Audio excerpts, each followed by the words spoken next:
Laura Lester is with the South Carolina Specialty Foods Division of the South Carolina Department of Agriculture.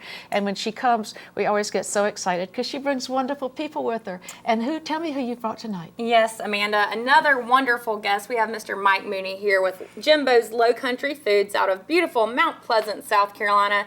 And Mike has brought with him tonight Jimbo's Lowcountry seasoning, which is a seasoning that goes with just about everything, right, Mike? That's right, it does. So tell us a little bit more about it. And we can start over here with these delicious looking shrimp. How did you prepare the shrimp tonight? Well, these are fresh local shrimp and just boiled in water with Jimbo seasoning. And to complement the shrimp, we have Jimbo's famous Game Time dip, which is just 2/3 cup of mayonnaise, a 1/3 cup of sour cream, some capers for taste, and Jimbo seasoning. And he serves us a lot at football games and family gatherings, and it is delicious. Very good. Well, y'all certainly take nice things to football games and to parties, don't you? A big old platter full of shrimp. Jimbo likes to do it upright. That's pretty nice. And, you know, we sure do like rice in South Carolina. And we've got all these companies that are making, growing rice here and all. That is so true. Apparently we can pair two South Carolina products with this great rice dish. Tell us how you made it. Well, this is a very simple, nutritious dish. We have the ingredients laid out here just to show how very simple it is. Yes. We have some olive oil, onions, some chopped celery, and some cooked rice. And all you do is caramelize the onions. You sweat the celery. That's always a good start. Oh, yeah. That's Absolutely. right. Yeah. The kitchen smells wonderful doing that. You sweat the celery, and once that's ready, you fold in the cooked rice, and then you have a delicious.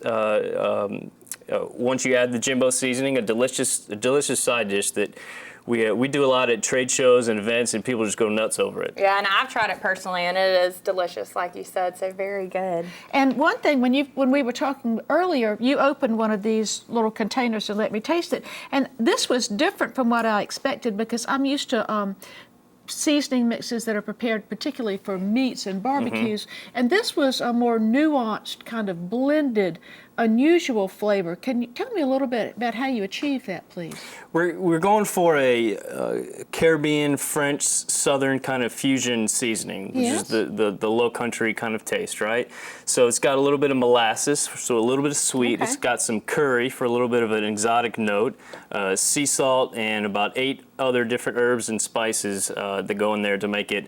And it really works well because on the different foods you put it on, it really has a different flavor that it brings out of the foods. And even though sea salt was the first ingredient, it's not a particularly heavily salty seasoning. It has a lot of other things mixed with it. That's right. It's a relatively low sodium seasoning, Which is always good. That's always good. And it has a lot of flavor. Now, I don't know what you can do with a box of potato chips, but apparently you've done something unusual over here.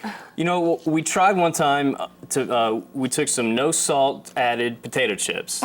We added our Jimbo seasoning to it, and we decided we were going to try to give that away demonstrations and things like that, and people loved it.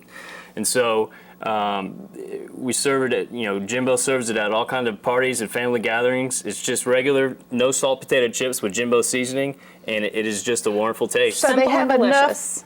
The seasoning will stick to them. You just toss it on it. Yeah, just toss the seasoning in, and it because there's not a large salt content in the seasoning, it doesn't taste too salty. And it makes the perfect snack, right? The perfect And then snack. we have something that might be nice on a Sunday afternoon brunch. What do you think, Exactly. You're Laura? at a football game. I definitely agree with you, Amanda. We have a Bloody Mary here, and tell us how you added the Jimbo seasoning to that.